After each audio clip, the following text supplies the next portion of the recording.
All right. Greetings, everyone. Welcome to Dorsey's Resource Channel. The topic of this video is going to be how I boycotted YouTube's shadow ban demonetization. I wanted to discuss briefly. I want to thank you guys who continue to follow the channel, those who continue to rock with me despite everything that's happened. I wanted to give you all an update, let you all know what's been going on.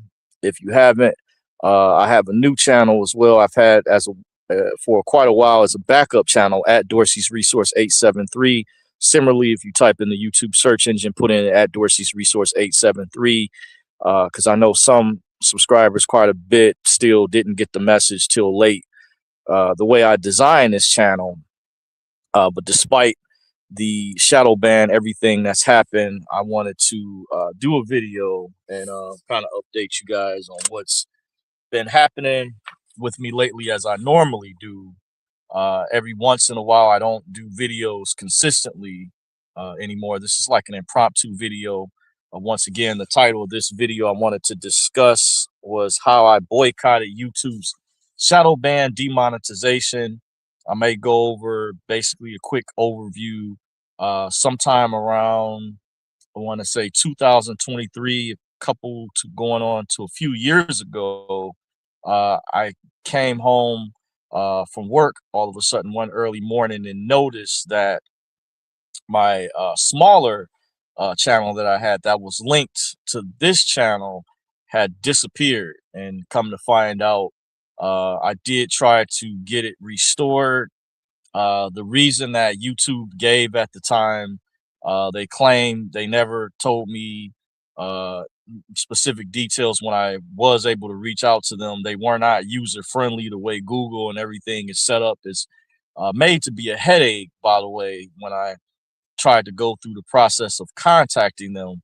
But they claimed it was harassment and cyberbullying, and I was not given any type of warning. Like they stated that they're supposed to give you like a three-strike warning, by the way, and I didn't receive any warnings whatsoever because I kept track when I did, because they would, I don't know how they do things now because I haven't had to deal with this in quite a while, is that they wouldn't allow you to go live or upload a video for like 7 days. Like they would put you on punishment or whatever for YouTube content creators, or if you have like a back office studio, if you are an influencer, micro influencer, or someone that has a small channel, bring me up to speed and refresh me. But from what I remember, and they had done this to some other people, other names that I follow out there, especially who were censored, that dealt with the censorship. Definitely a lot of people who lean to the right, or obviously were conservative, Republican, or had divergent perspectives or views that did not go along with the mainstream media narrative that they were pushing from the corporate dinosaur media, the worldwide corporate media establishment that no longer has the stranglehold that it used to, because so many people have woken up. And years ago, you started to have people, podcasters now, etc., that just did their own news or their own independent media from even from their perspective. By the way, where corporate media people can get fired if they don't go off the script because they're reading from teleprompters and they have different script. A friend of mine sent me a video some years ago where he showed me you can find videos like this where all over the country, different major news stations in every city were reporting practically on like a similar topic or message, and they all were reading basically from a script, by the way. So, but other than that, what I did to get into the meat and potatoes, YouTube has something they started some years ago where I found out the only reason I decided at one time, I kind of waited a while, but a friend of mine told me some years ago that you can monetize and make money. And that was one of the things that incentivized me, but I still didn't jump at it right away. I even had a couple friends I remember that I was in contact with some years ago when I used to have an older Facebook account set up. Someone I met at the college I went to, she suggested it. Then I had another friend who was part of the rap group that I was part of some years ago. had suggested it, said start a YouTube channel. Me, I didn't really know too much about this tech stuff. You know, I had a little bit of skills, but a good close friend of mine that helped me get one of my very first laptop computers some years ago actually went over and gave me some really key basic information. I kind of learned from there and just picked up on things on my own, but I'm not by no means a computer expert or tech expert, as I just kind of just learned things as I went. I did have friends that worked in the IT field, by the way. Actually, one of my friends that I suggested, turn this radio down. One of my friends that I spoke with had suggested at the time, he actually was worked in the IT field. The guy that I brought up, who I was part of a music group some years ago, but that's neither here nor there. But I just wanted to give you guys an overview. So another friend had suggested it to me, and I didn't hop at the opportunity, but after my channel got to a certain amount of viewership, I was actually starting to get offers for brand deals, which gets into not only you're able to monetize, but it gets into making other streams of income or revenue. Of course, they're like advertisers, different companies that if you run their product or do like your own ad, they will give you money up front or actually make an offer or contract where they'll pay you to basically run their ad. And but all of that kind of went away when YouTube did what they did, and some of the things that they claim that came out a while ago. There's been so much stuff in the independent media that I don't even really. It's hard for me to even keep up on because I don't really do videos like that anymore, and I would feel I would have to do content consistently to keep you guys up to speed. But I do keep up with quite a bit of the independent media. I would say that it leans the one media I watch leans to the right, but however, I do pay attention and I actually watch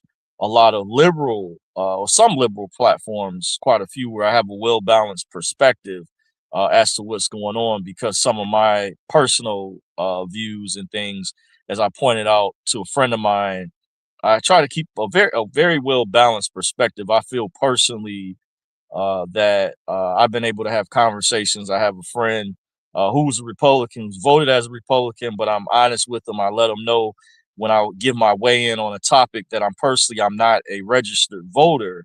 So I have to let it be known. I have no personal allegiance to a political party, neither Democrat or Republican, but I do and have given my reasons in the past why I did lean more to the right and felt if I did vote politically, why I would have gone and supported certain issues.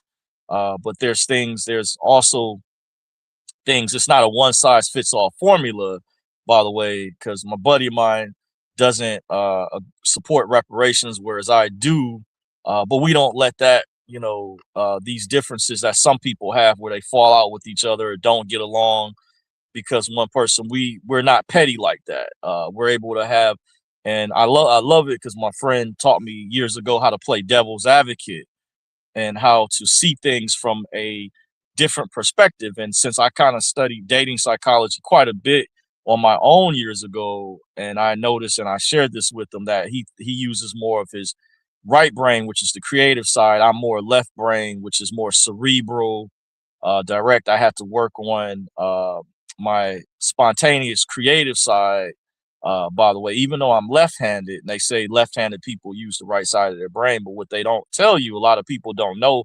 You can look this up. I saw a report on this. There's actually 3 different types of left-handed people. So not all of left-handed people use, as they say, the right side of their brain or the opposite side. There's you can look up. There's different types of left-handed people. By the way, a lot of people didn't know that. I shocked someone that I worked with some years ago. Someone I had to train that at the time she was left-handed. By the way, and she wrote differently. And I said I heard of that before, than the way that I wrote, being a lefty, a left-handed person. And we had a conversation. She said she didn't even know at the time. I said, yeah, that there was, but once again, to get back on topic, the reason I titled this video how I boycotted YouTube's shadow ban. In case you guys don't know, is they have something called at one time this channel was monetized. It's still is, but it's not to a point where I don't make anything like I used to off of the ads. Just being straight up, nowhere near the type of payouts that I used to get. By the way, before they did what they did to this channel. But I just like wanted to let you guys know, some that are not aware of the specific nuances and things that occurred with YouTube, the corporation did, which now their parent company, Alphabet, controls them, by the way, which is above Google, by the way. That's all tied in. I don't have all my notes with me separately, by the way, at the time, just so you guys are aware, but I had took some notes for this particular video. But what happens is that the ads they run across, say if you're using Google Chrome browser or many other types of web browsers, unless you have ad blockers installed, uh, you get that from, like, say, the Chrome. I think, does the Chrome store sell those? I can't remember. When I say sell those, I mean, well, there's like a store, like an internet store, like Google Play on your phone. For if you use Apple phones, it might be called something else, but for Android phones, it's like Google Play. But they have like the App Store basically, and it's like for the web browser. And I forget how I found it, located it, but to make a long story short, on my main desktop computer, which is my PC personal computer I use mostly at home, I did this a while ago from the same friend who actually put me up on monetization from YouTube many years ago. Told me that he didn't have a problem with the ads interfering, because I told him at one time I felt they started going crazy where they was playing some ads were like an hour long. I mean, literally, you can't make this up. I don't know if they still do that, but it was like irritating. So he told me at the time, I didn't think too much of it. But after YouTube did what they did to this channel, I installed ad blockers on my main computer where I predominantly watch most of my videos. I didn't have them set up on my phone, but the only time when I did use my phone where I watched a lot of videos consistently at the time, they used to be at one time a lot of music videos. By the way, I didn't mind those, ads playing, for the music artists or whatever, mainly. But other than that, I watched the majority of videos or educational resources, because I'm into a lot of different topics. By the way, things that are very, thought provoking and educational. I'm always learning new things.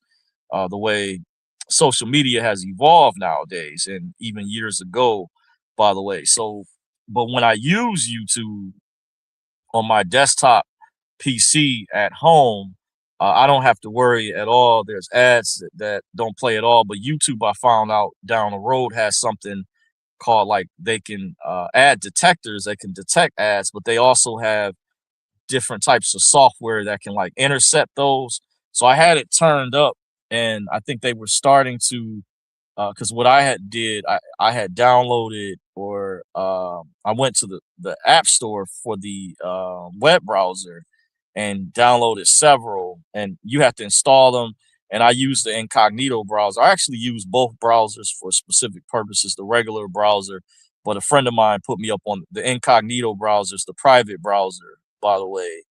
And there's this particular way you have to enable the ads. To block the ads for the incognito browser, you have to go into the setting a certain way. It doesn't do it automatically once you install them. So I went and did all this on my own and got everything straight. But every now and then, after so long, YouTube started blocking. They started intercepting and said they wouldn't allow me to watch the video because it stated it noticed I had an ad blocker involved. And it would just come up like after a while. So what I did was I found out that some of those blockers that are able to block the actual ads, and there's ones that can block everything, literally, if you do it a particular way. A friend of mine recently was telling me about another browser for the phone. He gave me some good tips how to use them for the phone, how to block the ads. And I say this to say, if you're someone's a conservative or has divergent views or feels like they've been done wrong by YouTube, this is one of the ways, the things that I did to fight back. I also did a video to show other web hosting platforms. I made it like one of my main feature videos at the time that you could actually check out. It's still on this channel. If you go to like the home feed, and I show like other platforms, like Rumble has grown exponentially. I'm so proud of Rumble. You know, thank God for that platform, because at the time the censorship was vicious. That even at one time, Jack Dorsey from Twitter, it used to be over Twitter, no relation to, has stated to people as trying to make an excuse that there are other platforms that people can join that are upset about the censorship. You hear that radio in the background. I'm at a school, so that's like the office radio. So I just turned it down in case you guys hear it, by the way. So, but for the time being, to stay on the topic, Jack Dorsey had made a statement. There were people, they had testified some years ago. You had something that happened approximately a decade ago, around 2016. I don't know the exact month, but it was about a decade ago. By the way, it's funny how time moves fast. It was known as the adpocalypse. You also had a whistleblower I mentioned previously. His name was Zach Voorhees. You can actually look him up. I looked him up again recently to see if information was still searchable. If you don't know his background, he was a former engineer that worked for Google, now their parent company Alphabet. He had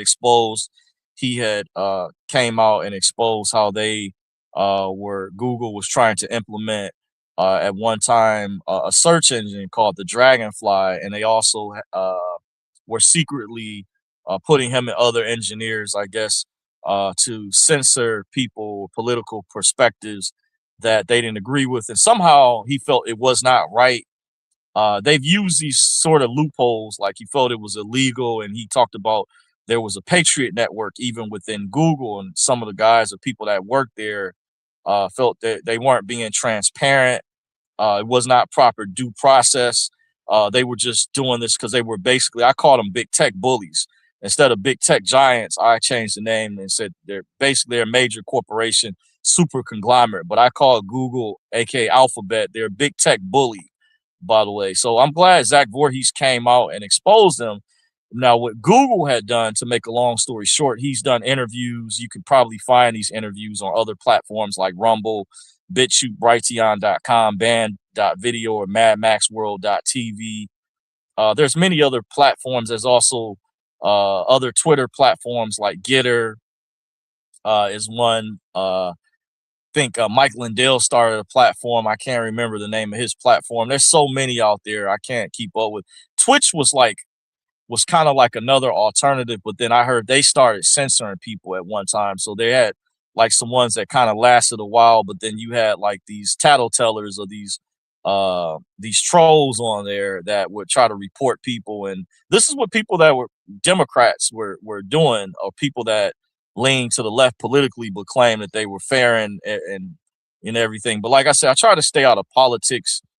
But they were targeting mainly people who were conservatives, or if you lean to the right, you mentioned things that did not go along with the perspective of MSNBC, CNN, or the mainstream media, or ABC Nightly News, NBC Nightly News, or ABC World News. They were censoring you, like what people were saying about the Coco 19 when that was going on. I even heard sometime last year that there was an apology or something done where YouTube said they were going to restore channels when they were censoring people about the election fraud that took place back in 2020. Remember, they were gaslighting people, and it actually came out. You know, I'm not making this up. This has been confirmed. I told a friend of mine that he didn't even know about this, but at one time they said they promised that anybody's channels who had been censored that says something about the 2020 election being stolen, by the way, because a friend of mine brought this up, but I didn't even really try yet. They said they were going to give them their channels back or restore their channels. And I do know at one time it happened very briefly. They had restored Alex Jones's channel, and Nick Fuentes, who I don't necessarily agree with his political views or perspectives, are way, out there. But I'm just using this as an example. YouTube actually brought their channels back temporarily, and I found out, but then both of them got upset. They were taken down like within 24 hours after they made this claim, I guess after these testimonies happened. But it showed they went before Congress, and because there's been so much news and stuff that takes place, I'm just kind of giving you guys a brief overview, and they have these different hearings, kind of like the Epstein hearings. That's a whole separate topic. I could do a whole separate video on that. That's not related, but just using this as an example, that Alex Jones and Nick Fuentes had actually had their YouTube channels restored, then they were almost immediately taken away. And this happened sometime last year, by the way, that it was mentioned that YouTube, I guess, or they were trying to put on a show for Congress or whatever, that they were going to people that they shadow ban or people that said things about the 2020 election, they were going to restore their channels. And some people may have. Let me know if you guys do know of any people that did get their channels back, by the way. But that's what, actually was in the news. Of course, the independent media, which covers that more so, certain topics more so than the mainstream media, because, the mainstream media, they'll say they like to stay away from controversial topics, so they call things like this controversial when it's actually their duty, their job to report on things, kind of similar to how a lot of mainstream hospitals or doctors don't practice real medicine anymore. They like to prescribe prescriptions and medications and surgery. They don't practice or try to help you solve the actual problem. They just treat the symptom, but they don't try to teach you how to actually cure the cause. In instances where something can be fixed or healed, you kind of can read between the lines. But notice how the mainstream media says they don't want to, unless they control the narrative in some instances, but they still doesn't mean they won't go into the in-depth details. That's why I always encourage my subscribers, and I told you guys a while ago, always check. Don't take my word for what I say, but check with the independent media, so you can have a well-balanced perspective, look at things from a different angle. I think it would help give you better constructive thought process, instead of just going by what the mainstream is trying to force you or trying to shove down you. But they're not, they're all oftentimes biased in their reporting, and they are not giving you all the details. But when I personally check out the independent media, the mainstream versus the mainstream media, I'm able to get a better, well-balanced perspective, by the way. So the topic, once again, I just wanted to go over, is how I boycotted YouTube shadow ban demonetization. By the way, I just wanted to kind of go over the topic of this video was how I boycotted YouTube's shadow ban demonetization. So what I did was I installed ad blockers on my main PC, so that way, because I used to get paid from those very same ads, and because they did what they did to me, basically based off the censorship, I decided one of the ways I fought back was say, hey, they're not going to allow me to make money like I used to. Then, that's how I pretty much boycotted them. But a friend of mine has suggested that I go through a process and install them on my phone, by the way, so I have even more autonomy, more power to, not let them benefit because of what they did. And I encourage you, or those out there, others who have had to deal with this, and that's how you can basically, once you build your audience up, you can pretty much curtail your viewers, and especially if you had been censored and gone through things like this, you can you kind of can read between the lines. You can migrate or kind of encourage your listeners or watchers to support you on your other platforms. And there's other people that have done this and have been very successful. I know people, they started off small on Rumble, and they grew over time. By the way, I didn't stay over there consistently, but I'm glad I just helped. I helped get the word out to others. By the way, because for me, it kind of personally killed the momentum. That's why I don't really do videos like that anymore. But I said I can at least put the warning out, because it was just easier for me to use this platform and go live. The only reason I'm able to still do videos on this channel is because I had StreamYard connected to it. From what I understand, not too long ago, StreamYard was purchased by another company, or some other brand uses them, even though the name still shows up, or whatnot. But that's the only reason. This channel was my larger channel, and it was attached to my smaller channel. So my smaller channel was taken down. That's why I can no longer log into my back office anymore. But this is the reason how I'm still able to do videos from this channel. And I know it may sound confusing to you guys, but because this was my larger channel, that's why I still from time to time do videos on over here. But with that said, that's pretty much a wrap. And I'll check you guys out next time. I'll probably do a video from my other channel, by the way. And thank you guys that have continued to support me and rock with me throughout the years. Until next time, take care. Don't forget to like, rate, comment, and subscribe. Until next time, peace.